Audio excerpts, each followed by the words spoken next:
Hello guys, this is Santosh Nayak. ఈరోజు మనం ఈ క్లాస్లో డావించి రిజాల్వ్లో ప్రాక్సీస్ ఎలా క్రియేట్ చేయాలి అండ్ ఎలా యూస్ చేయాలి అనే టాపిక్ని ఈరోజు డిస్కస్ చేయబోతున్నాం. 1 year ago నేను కొన్ని వీడియోస్ చేశాను డావించి రిజాల్వ్ గురించి, బట్ అది కొన్ని రీజన్స్ వల్ల మధ్యలోనే అది ఆగిపోయింది. ఇప్పటి నుంచి కన్సిస్టెంట్గా నేను డావించి రిజాల్వ్ యొక్క tutorials from beginning to advanced అంతా స్టెప్ బై స్టెప్ డీటెయిల్డ్గా ఎక్స్ప్లెయిన్ చేస్తాను. సో ఈ కోర్స్ అనేది కంప్లీట్లీ ఫ్రీ ఉంటుంది యూట్యూబ్లో. ఫ్రమ్ మీడియా పేజ్ నుంచి డెలివర్ పేజ్ వరకు ఈచ్ అండ్ ఎవ్రీ ట్యాబ్ని మనం డీటెయిల్డ్గా నేర్చుకుంటాము. ఎవరికైతే ఎడిటింగ్ నేర్చుకోవాలనే ఇంట్రెస్ట్ ఉందో వాళ్ళు ఛానల్ని సబ్స్క్రైబ్ చేసుకోండి. ఈ ఛానల్లో చాలా మంచి కంటెంట్ ఫ్యూచర్లో రాబోతుంది. అండ్ టుడే టాపిక్ వచ్చేసి రిజాల్వ్లో ప్రాక్సీస్ ఎలా క్రియేట్ చేయాలి అండ్ ఎలా యూస్ చేయాలి అనేది మనం ఈరోజు తెలుసుకుందాం. ఫస్ట్ ఆఫ్ ఆల్, ప్రాక్సీస్ అంటే ఏమిటి? ప్రాక్సీస్ అంటే మనకి మన ఒరిజినల్ వీడియో యొక్క డూప్లికేట్ కాపీ అని కూడా చెప్పుకోవచ్చు. ఎందుకంటే యూజువల్లీ మనము రెగ్యులర్ ఫోన్ ఫుటేజెస్ని, కెమెరా ఫుటేజెస్ని యూజ్ చేస్తూ ఉంటాము అండ్ వాడుతూ ఉంటాము. బట్ కొన్ని high end cameras like red dragon, black magic వీటి యొక్క ఫుటేజెస్ డిఫరెంట్ కోడెక్స్లో ఉంటాయి. అదేవిధంగా మనకి 4K and 8K footages, 8-bit 10-bit depths, ఇలా చాలా రకాలుగా కోడెక్స్ అనేవి ఉంటాయి. ఈ డిఫరెంట్ టైప్స్ ఆఫ్ కోడెక్స్ని హై ఎండ్ సిస్టమ్స్ అయితే వాటిని స్మూత్గా రన్ చేయగలుగుతాయి, కానీ ఒక ఇంటర్మీడియట్ లెవెల్ సిస్టమ్స్ కానీ లేకుంటే లోయర్ కాన్ఫిగరేషన్ సిస్టమ్స్ వాటిని హ్యాండిల్ చేయలేవు. సో అలాంటప్పుడు మనం ఏం చేస్తామంటే ప్రాక్సీస్ని యూజ్ చేసి, అంటే ఒక ఒరిజినల్ వీడియో యొక్క రెజల్యూషన్ని మనము కాంప్రమైజ్ చేసి లేదా కంప్రెస్ చేసి ఆ వీడియో మీద మనము ఎడిటింగ్ అనేది చేస్తాం. దానివల్ల ఏంటంటే మన టైం లైన్ అనేది స్మూత్గా రన్ అవుతుంది. సో ఈ ఫెసిలిటీ అన్ని సాఫ్ట్వేర్స్లలో ఉంటుంది. ఇది యూజ్ చేయడం వల్ల మనకి వర్క్ ఫ్లో అనేది స్పీడ్ అవుతుంది. అట్ ద సేమ్ టైం మన ఏదైతే ఒరిజినల్ ఫుటేజ్ క్వాలిటీ ఉందో ఆ క్వాలిటీని మనము ఎక్స్పోర్ట్ చేయగలుగుతాము. సో క్లాస్లో వచ్చేసి ఫస్ట్ థింగ్ మీడియా ట్యాబ్లోకి వచ్చేసేయాలి. మీడియా ట్యాబ్లో మనం ఇక్కడ చూడవచ్చు, మనకి 2 folders ఉన్నాయి. ఒకటి 4K, ఒకటి 1080p. 4K and 1080p footages అనేవి మనం ఆల్రెడీ మీడియా ట్యాబ్లో లోడ్ చేసేసాం. ప్రజెంట్ ఇక్కడ చూస్తే మనకి 1080pలో కొన్ని ఫుటేజెస్ ఉన్నాయి, ప్లస్ 4Kలో కూడా కొన్ని ఫుటేజెస్ ఉన్నాయి. సో ఇక్కడ చూడొచ్చు రిజల్యూషన్ వచ్చేసి 4K రిజల్యూషన్ అండ్ ఇది వచ్చేసి 1080p రిజల్యూషన్. ఇప్పుడు దీంట్లో ఏదైనా ఒక ఫైల్ని మనం సపోజ్ ప్రాక్సీ చేయాలి అంటే మనం దీంట్లో ఏదైనా ఒక ఫైల్ని కానీ లేదంటే మల్టిపుల్ ఫైల్స్ని ఇట్లా సెలెక్ట్ చేసుకొని రైట్ క్లిక్ ఇస్తే మనకి ప్రాక్సీ మీడియా అనే ఆప్షన్ ఇక్కడ కనిపిస్తుంది. దీంట్లో జనరేట్ ప్రాక్సీ మీడియా అనే ఆప్షన్ వస్తుంది. సో ఇది క్లిక్ చేసినప్పుడు మనకి ఆటోమేటిక్గా ప్రాక్సీ మీడియా అనేది క్రియేట్ అవుతుంది. సో మనకి ఇక్కడ ఒక డౌట్ రావచ్చు, ప్రాక్సీ మీడియా మనం క్రియేట్ చేస్తున్నాం సరే, బట్ ఈ ప్రాక్సీ మీడియా అనేది ఎక్కడ సేవ్ అవుతుంది అనే డౌట్ మనకు రావచ్చు. అండ్ ఇంకో విషయం ఏంటంటే, సో ఈ ప్రాక్సీ ఫైల్ ఏ ఫార్మాట్లో సేవ్ అవుతుంది అనే డౌట్ కూడా మనకి రావచ్చు. సో ఫస్ట్ ఆఫ్ ఆల్ మనము ఈ ప్రాక్సీని జనరేట్ చేసే ముందు మనము సెట్టింగ్స్ అనేవి ప్రాపర్గా చేసుకోవాలి. సో ఇక్కడ చూస్తే మనకి ఫస్ట్ వచ్చేసి మనకి ప్రాజెక్ట్ సెట్టింగ్స్లో ఈ ప్రాక్సీ డీటెయిల్స్ సెట్ చేసుకోవాలి. మనం ఆల్రెడీ ప్రాజెక్ట్ సెట్టింగ్స్ గురించి డీటెయిల్డ్ వీడియో చేసాము. ఇన్ కేస్ ఎవరైనా చూడకపోయి ఉంటే ఆ వీడియోని ఒకసారి రిఫర్ చేయండి. ఆ వీడియో చూసిన తర్వాత ఈ వీడియో మీకు ఇంకా ఈజీగా అర్థమవుతుంది. మనము ఫస్ట్ మాస్టర్ సెట్టింగ్ పేజ్లో వచ్చిన తర్వాత మనకి కొద్దిగా స్క్రోల్ చేసిన తర్వాత optimised media and render cash అనే ఫైల్ ఒకటి ఉంటుంది. ఇక్కడ మనం ప్రాక్సీ మీడియా యొక్క సెట్టింగ్స్ అనేవి చేంజ్ చేసుకోవచ్చు. సపోజ్ మనము 4K ఫుటేజ్ని సెలెక్ట్ చేసుకున్నాం అనుకోండి, దాన్ని మనము రిజల్యూషన్ని ఇక్కడ మనం కాంప్రమైజ్ చేయాలి అన్నమాట. ఇక్కడ మనం హాఫ్, క్వార్టర్ అండ్ ఇంకా ఈ మల్టిపుల్ ఆప్షన్స్ మనకు అవైలబుల్ ఉంటాయి. ఇక్కడ కొన్నిసార్లు మనకు డిఫాల్ట్గా ఇప్పుడు మీరు ఓపెన్ చేసినప్పుడు ఇలా చూజ్ ఆటోమేటికల్లీ అనే ఆప్షన్ కూడా ఉండవచ్చు. బట్ మనం మోస్ట్లీ హాఫ్ కానీ క్వార్టర్ కానీ సెలెక్ట్ చేసుకోవచ్చు. క్వార్టర్ అంటే ఏంటంటే మళ్ళీ మనకి ఇమేజ్ క్వాలిటీ అనేది కొద్దిగా మనకి డీటెయిలింగ్ మిస్ అవుతుంది. సో హాఫ్లో పెట్టుకోవచ్చు. ఇన్ కేస్ ప్రాబ్లం అవుతుంది అంటే మనం ఇంకొద్దిగా తగ్గించుకోవచ్చు. సెకండ్ వచ్చేసి ప్రాక్సీ మీడియా ఫార్మాట్.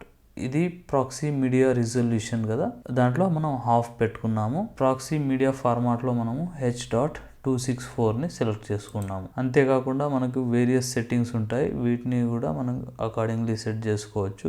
H.264 అనేది మోస్ట్లీ బేసిక్ సిస్టమ్స్లో కూడా వర్క్ అవుతుంది ఈ 2 settings actually. But in case మీకు ఇది కూడా హార్డ్ అనిపిస్తుంది అంటే కనుక మనము ఇది హాఫ్లోనే ఉంచేసి ఇక్కడ వచ్చేసి ఈ ఆప్షన్ ఉంది కదా DNX HR HQ అని, ఇది కూడా సెలెక్ట్ చేసుకోవచ్చు. సో ఇది వచ్చేసి మనకి H.264 కంటే కొద్దిగా లోయర్ రిజల్యూషన్ అనమాట. సో ఈ విధంగా మనం సెలెక్ట్ చేసుకోవచ్చు. సో నా సిస్టమ్ H.264ని హ్యాండిల్ చేసుకోగలదు కాబట్టి నేను దీంట్లోనే చేస్తున్నాను. దాని తర్వాత వచ్చేసి మనకి వర్కింగ్ ఫోల్డర్.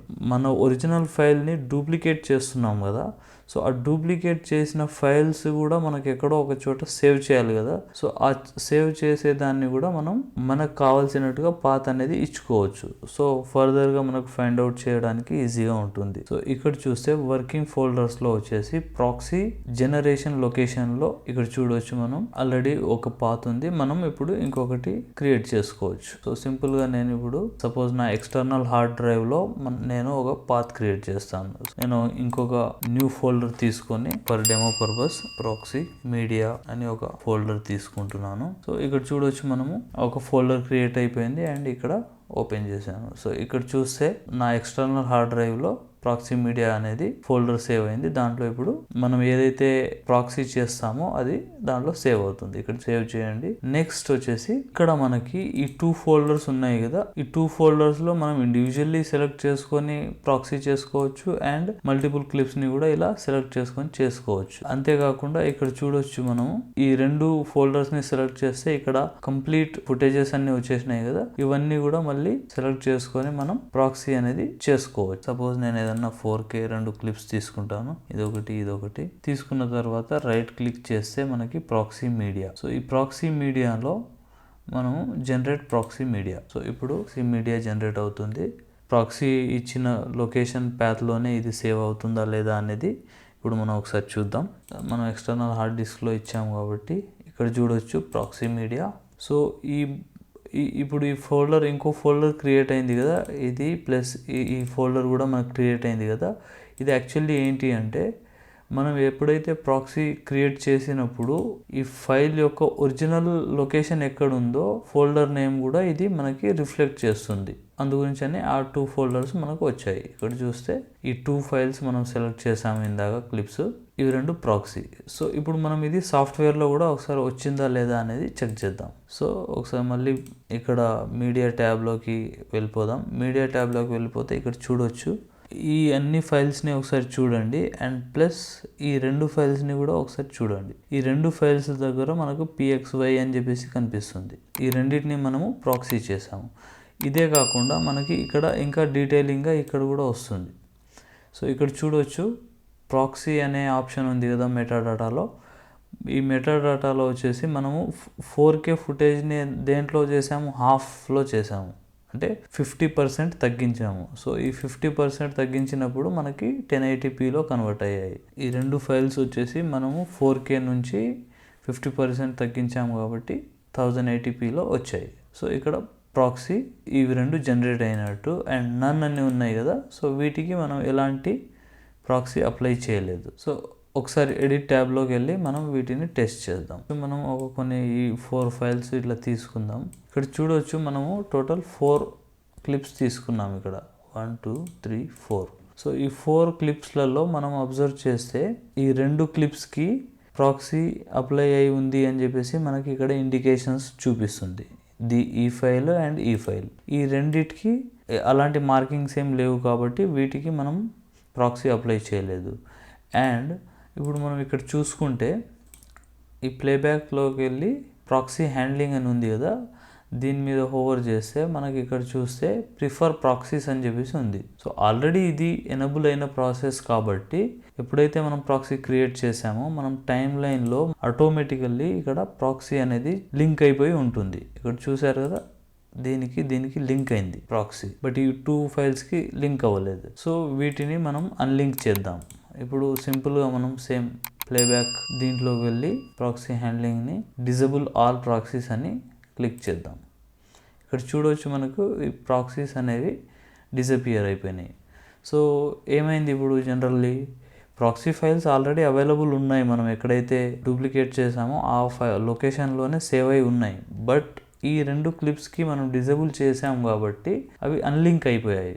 సో మళ్ళీ మనం లింక్ చేయడానికి ట్రై చేద్దాం. ప్రాక్సీ హ్యాండ్లింగ్లోకి వెళ్ళి ప్రిఫర్ ప్రాక్సీస్, ఇక్కడ చూడొచ్చు ఈ రెండింటికి ఆల్రెడీ ప్రాక్సీస్ మనం క్రియేట్ చేసాం కాబట్టి వీటికి లింక్ అయ్యాయి, అండ్ వీటికి ప్రాక్సీస్ అనేవి లేవు కాబట్టి వీటికి రాలేదు. సో ఈ విధంగా మనకి ప్రాక్సీ అనేది హెల్ప్ అవుతుంది. ఇలా కాకుండా మనకి ఈ ప్లేబ్యాక్లోనే వెళ్ళాల్సిన అవసరం లేకుండా ఇక్కడ కూడా ఒక ఆప్షన్ ఉంటుంది. సో దీంట్లో కూడా మనకి సేమ్ ఎక్కడైతే ప్లేబ్యాక్లో ఆప్షన్ ఉన్నాయో ఆ ఆప్షన్స్ అన్నీ ఇక్కడ ఉంటాయి. సో ఇక్కడ డిజేబుల్ చేస్తే ఇక్కడ డిజేబుల్ అయింది చూడండి, అండ్ ఎనేబుల్ చేస్తే మళ్ళీ ఎనేబుల్ అయింది. సో ఈ విధంగా డిజేబుల్ అండ్ ఎనేబుల్. ప్రాక్సీ అనేది ఇది ఒక అల్టిమేట్ ఆప్షన్ అని చెప్పొచ్చు మనం హెవీ వర్క్స్ చేస్తున్నప్పుడు. సో ఈ విధంగా మనం ప్రాక్సీస్ని యూజ్ చేస్తాం. ప్రాక్సీస్ యూజ్ చేసాం కదా అని చెప్పేసి మనకు ఎప్పుడైతే ఒరిజినల్ అవుట్పుట్ ఎక్స్పోర్ట్ చేస్తున్నప్పుడు క్వాలిటీ ఏమైనా డిక్రీజ్ అయిపోతుందేమో అని చెప్పేసి మనకు డౌట్ రావచ్చు. బట్ అలా ఏం అవ్వదు. అది ఓన్లీ టైమ్ లైన్ని మనకి కొద్దిగా స్మూత్ అండ్ లైట్గా చేయడానికి మాత్రమే అది యూజ్ అవుతుంది తప్ప ఒరిజినల్ ఫుటేజ్ని మాత్రమే కన్సిడర్ చేస్తుంది. సో మనం ఎప్పుడైతే దీంట్లో నుంచి ఎక్స్పోర్ట్ చేస్తామో అప్పుడు ఆటోమేటికల్లీ మనకు ఏదైతే ఒరిజినల్ ఫుటేజ్ ఉంటుందో ఆ ఫుటేజ్ యొక్క అవుట్పుట్ మాత్రమే మనకి వస్తుంది. సో ఈ విధంగా మనం ప్రాక్సీస్ని జనరేట్ చేసుకొని వర్క్ ఫ్లోని స్మూత్ చేసుకోవచ్చు. ప్రాక్సీస్ అంటే ఏంటి, వాటిని ఎలా క్రియేట్ చేయాలి అండ్ ఎలా యూజ్ చేయాలి అనేది ఈ వీడియోలో మనం తెలుసుకున్నాం. ఇన్ కేస్ మీకు ఈ వీడియోలో ఏదైనా డౌట్ ఉంటే నాకు కామెంట్స్లో అడగండి, నేను వాటికి ఆన్సర్ ఇచ్చే ప్రయత్నం చేస్తాను. అండ్ మీలో ఎవరైనా ఛానల్ని సబ్స్క్రైబ్ చేసుకోకపోయి ఉంటే ఛానల్ని సబ్స్క్రైబ్ చేసుకోండి. మీ ఫ్రెండ్స్ ఎవరైనా ఎడిటింగ్ నేర్చుకోవాలనుకుంటే వాళ్ళకి ఈ వీడియో షేర్ చేయండి. నెక్స్ట్ క్లాస్లో ఇంకో మంచి కంటెంట్తో మళ్ళీ కలుద్దాం. అంతవరకు బాయ్.